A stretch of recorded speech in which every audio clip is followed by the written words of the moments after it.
मगर आप एक बात सोचो कि अवैसी साहब अपने स्टेज से ये तो ज़रूर बोले कि फतवा का जवाब भगवा हुआ, मगर जब फतवे का जवाब भगवा हो सकता तो इम्तियाज़ जलील की रैली जो निकली थी औरंगाबाद से बम्बई तक, मुझे बताओ कि आज हम अगर कोई ऐलान कर दे तो पुलिस हमको नदी के उस पार नहीं जाने देती।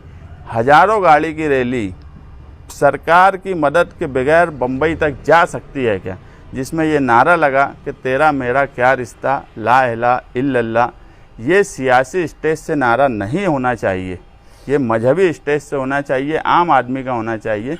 जब फतवा भगवा हो सकता तो माइनॉरिटी का नारा, फिर जो मेजॉरिटी में बैठे हुए लोग हैं वो क्या जय श्री राम और उनका मजहबी नारा बना के लोगों को इकट्ठा नहीं करेंगे क्या?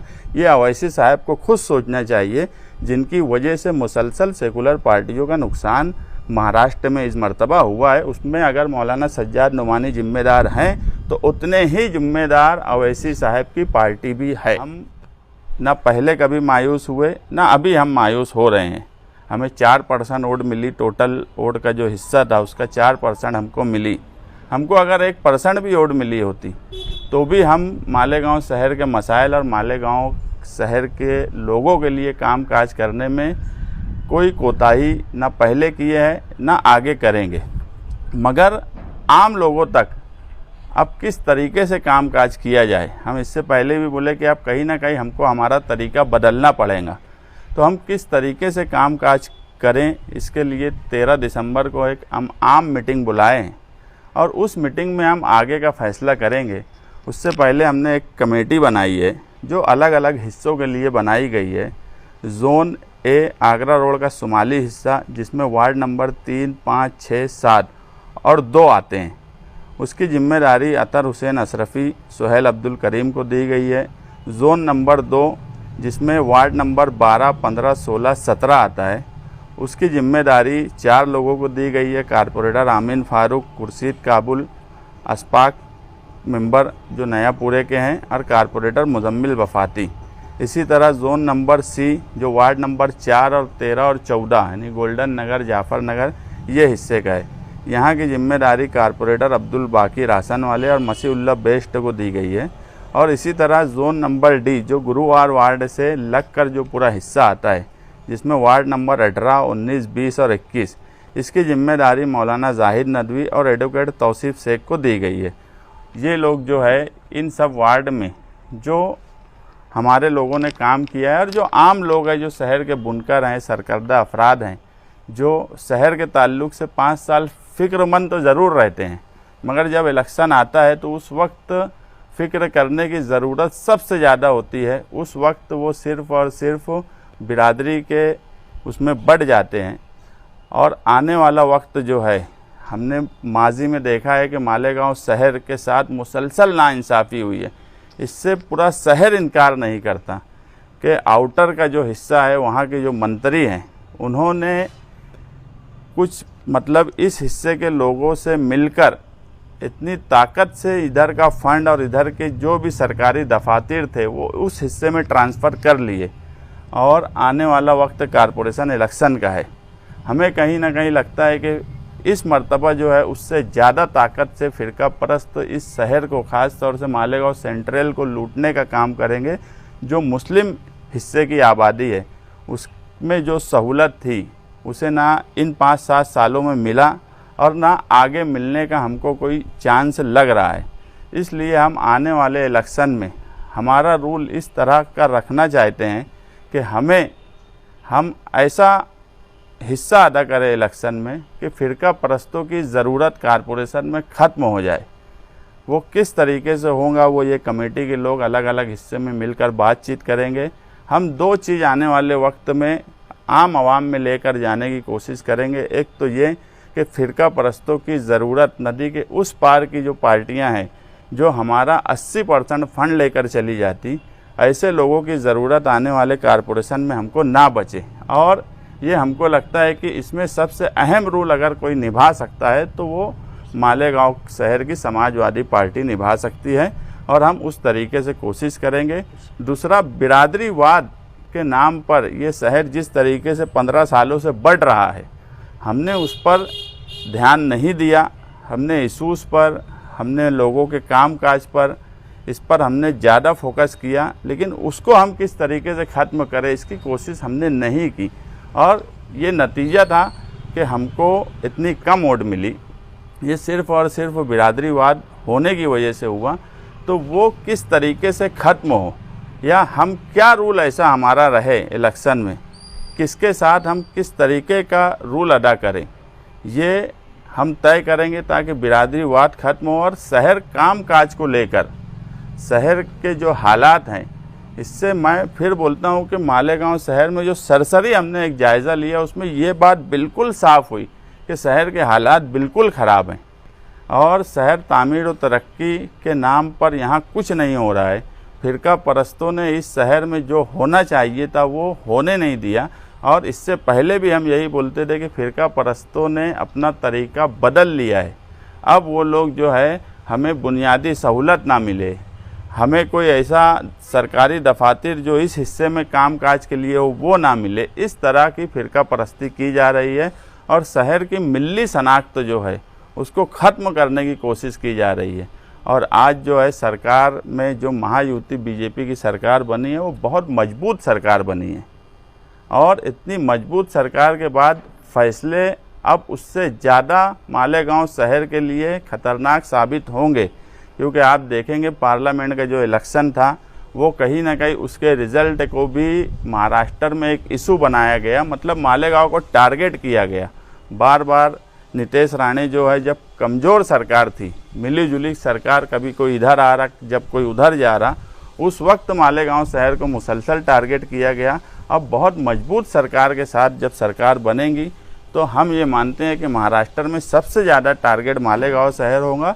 और ऐसे वक्त में अगर हम खामोश हो गए तो मालेगांव शहर में कोई कुछ करने वाला नहीं। लोग फ़िरका परस्तों के जूते संभालने में मस्त रहने वाले हैं। इसलिए हम आम लोगों में फ़िरका परस्तों के ख़िलाफ़ किस तरीके से लड़ा जाए और हमारी जो बुनियादी ज़रूरत है या हमारा जो हक है वो हमको किस तरह मिले, और आने वाले इलेक्शन में बिरादरीवाद किस तरह ख़त्म हो, इसकी कोशिश करने वाले हैं। के खिलाफ लड़ने की बात कर रहे, पूरा इलेक्शन आपने दबदबा, क्रिकेट खेलने उधर गए, लोगों का हौसला बढ़ाया, शिवाजी मुजस्सिमे पे धरना दिया, मालेगांव का खोया बेकार वापस लाएंगे, ये सब बात की, फिर घूम फिर के आप वहीं आ गए, तो मसला क्या है ये? नहीं, आगे कैसे बढ़ेंगे आप? मैं एक बात क्या बोला, दो बातें हमने, जो बुनियादी बात जो आप बोले कि फ़िरका परस्तों की बात, दबदबे की बात, हम इस पे इलेक्शन लड़े, ये बात बिल्कुल सच है। हमारी कैंपेनिंग भी इस पे थी, ये भी बात बिल्कुल सच है। ये हो सकता है कि हमको जिस तरीके की कोशिश करना चाहिए थी उस तरीके की हम कोशिश नहीं कर पाए।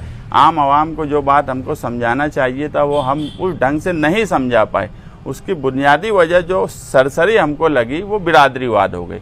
लोगों ने हमारे, देखो इलेक्शन दो किस्म का होता, एक इलेक्शन ये होता कि किसी के खिलाफ वोट देना, और एक इलेक्शन ये होता कि किसी ने हमारे खिलाफ वोट नहीं दी। लोगों ने सिर्फ बिरादरी के नाम पे बढ़ गए। और मैं जो बोला इससे पहले कि इस शहर में 5 साल किसी लीडर को बुरा भला बोलना और उसके बाद उसी को वोट दे देना सिर्फ बिरादरी के नाम पे, और ये इसको हराएगा वो उसको जिताएगा, तो मसाइल हल नहीं होंगे। मगर मैं जो बोल रहा हूँ कि वो सवाल इसलिए कायम है कि आज अगर वो सवाल नहीं हो सका तो आने वाला वक्त कारपोरेशन का है, और कारपोरेशन के ही इलेक्शन और कारपोरेशन में ही बैठकर सारे फंड और सारी सहूलत उस हिस्से में गई है।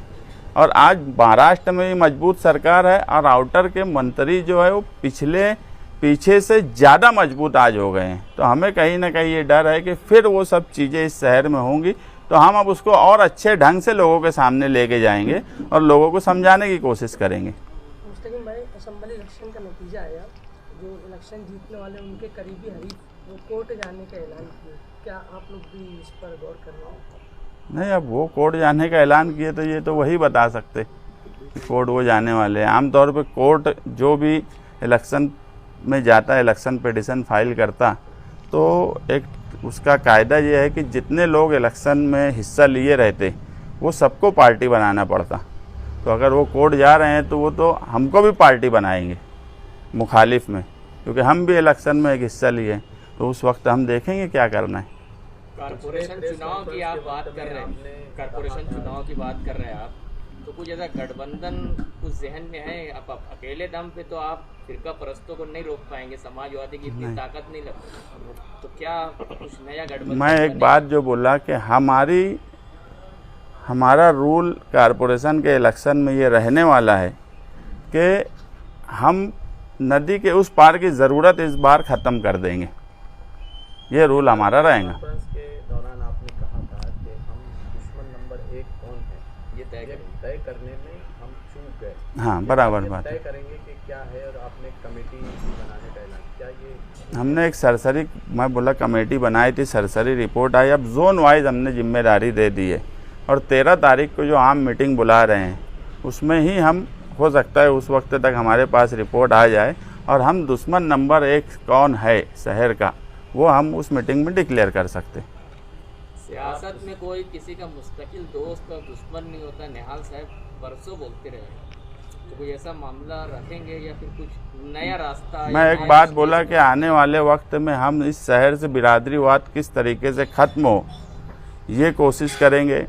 दूसरा कि हमारा जो रूल है वो हर हाल में ऐसा रूल हमारा कारपोरेशन इलेक्शन में रहने वाला है कि जो उस हिस्से की ज़रूरत है वो ख़त्म करे, और हर इलेक्शन का तरीका अलग होता। आप देखेंगे पार्लियामेंट इलेक्शन जब हुआ तो महाविकास आघाड़ी महाराष्ट्र में जिस तरीके से चुन के आई, कोई बोल नहीं सकता था कि महाविकास आघाड़ी 50 सीटों के अंदर आ जाएंगी। 4 महीने के बाद असेंबली का इलेक्शन का जो तरीक़ाकार था, लोगों की सोच थी, वो बदल गई। पार्लियामेंट के इलेक्शन में जो मालेगांव शहर ने 2 लाख वोट दिया, वही पंजे निशान पे 7,000 वोट दिया। तो इलेक्शन, हर इलेक्शन दूसरे इलेक्शन जैसा नहीं होता। जो आप बोले कि यार नहीं ऐसा लगता कि कारपोरेशन के इलेक्शन में हम लोग कोई बहुत ताकत से आ सकते हैं, तो कारपोरेशन के इलेक्शन की नवैयत बिल्कुल अलग होती है, असेंबली की बिल्कुल अलग होती है। असेंबली में 2 उम्मीदवारों ने बिरादरी के नाम पर अपने आप को अलग अलग हिस्से में बांट लिया। और ये इलेक्शन में जो सबसे बड़ी वो हुई, इलेक्शन शुरू होने से 2 महीना पहले मौजूदा एमएलए ने जो अंसारी बिरादरी का नाम लेकर जो बात बोली, वो कहीं ना कहीं दूसरी बिरादरी को भी एक साथ होने में ताकत का काम किया। तो आप देखेंगे कि हमारा कोई नुकसान इलेक्शन में नहीं हुआ। हम जो थे हम वहीं हैं। जो 38,000 से चुन के आए थे वो 162 पे आए। तो सोचना उनके लिए है कि ताकत किसकी कम हुई है। हमारी ताकत जो पहले थी वही है। हम कोई पहले बहुत 50,000 वोट थी और 10,000 हो गई, ऐसा कुछ नहीं हुआ है। हम 2012 में भी जब 6,000 वोट लिए, हमारे दम पर इलेक्शन लड़े। कारपोरेशन इलेक्शन में हम 32,000 वोट लिए।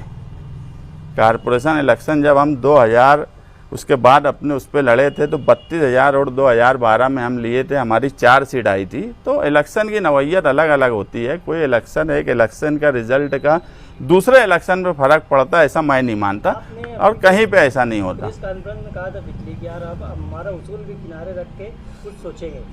तो आसिफ शेख अपने स्टेट से आपके कामों की तारीफ कर रहे हैं, तो क्या कारपोरेशन के अंदर ये गठबंधन की तरफ क्यों नहीं है सारे? नहीं, देखो तारीफ कौन कर रहा, मैं खुद तकरीर नहीं सुना। एक तो बहुत लंबी तकरीर रहती मालेगांव में, अब लीडरों की इतना टाइम मिल नहीं पाता। अभी है टाइम, मगर उसके बाद भी नहीं सुना। बात ये है कि काम काज को लेकर अगर सच बात देखेंगे तो ये कोई हमारे अपोज का आदमी भी और एक आम आदमी भी या मीडिया वाले खुद भी इस बात से इनकार कर ही नहीं सकते कि इस शहर में अगर अवामी और गरीबों का काम काज करने के लिए अगर कोई सरे फहरिस्त है तो बहरहाल समाजवादी के लोग हैं। इससे इनकार कोई नहीं कर सकता। लेकिन आम लोग जो है वो जिनको 5 साल बुरा भला बोलते हैं, हम वही एक बात जो बोले कि ओट की चोट से ही मसाइल हल होंगे।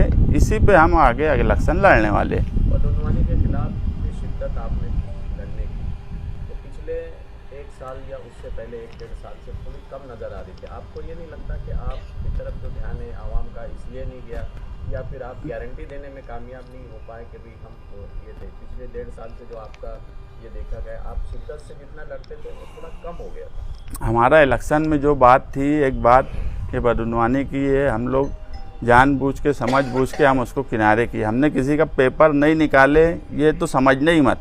मगर हम इलेक्शन में ये बात बिल्कुल सच है कि हम इस मामले में कंफ्यूज हो गए। इससे मैं इनकार नहीं करूँगा कि दुश्मन नंबर 1 कौन है।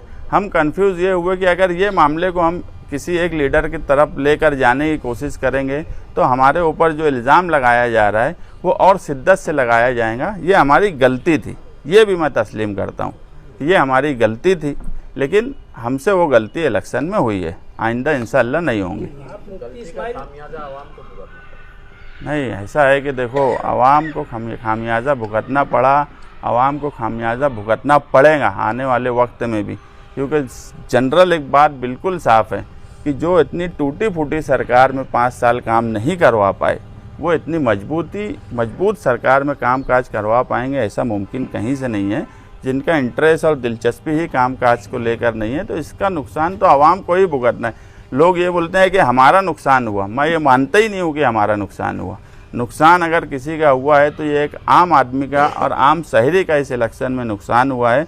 हमारा कोई नुकसान नहीं हुआ है, और नुकसान उनका हुआ है जो 3 लाख वोट जिस वक्त मालेगांव शहर में 2019 में थी, उस वक्त जो 38,000 वोट से चुन के आए थे, जब 3,43,000 वोट हुई है, यानी लगभग 50,000 करीब वोट बढ़ी है, उस वक्त वो 162 वोट से अगर चुन के आए हैं तो 50,000 वोट का नुकसान उनका हुआ है। हमारा कोई नुकसान इस इलेक्शन में नहीं हुआ है सियासी तौर पे। उस वक्त तो आप लोग उनके साथ थे, आज नहीं है तो नुकसान तो हम लोग 37,000 वोट से जिताए थे। हाँ, तो आज हम लोग नहीं है, हाँ। आज हम नहीं है तो वो 162 पे सिमट गए। मुस्तकीम भाई, आपने मुफ्ती इस्माइल साहब के साथ भी गठबंधन कर चुके हैं और आपने कहा हम उसूलों के हट के अब कुछ सोचेंगे और कुछ काम करेंगे, तो क्या ये ऐसा लगता, हम समझे ऐसा कि यार आने वाले दिनों के अंदर आसिफ शेख के साथ आप गठबंधन कारपोरेशन में नहीं, आज ऐसा कुछ भी, मैं एक बात क्या बोला कि हमारा रूल इस इलेक्शन में ये रहने वाला है कि हमारा जो हिस्सा इलेक्शन में रहेगा और हम जिस तरीके से इलेक्शन लड़ेंगे,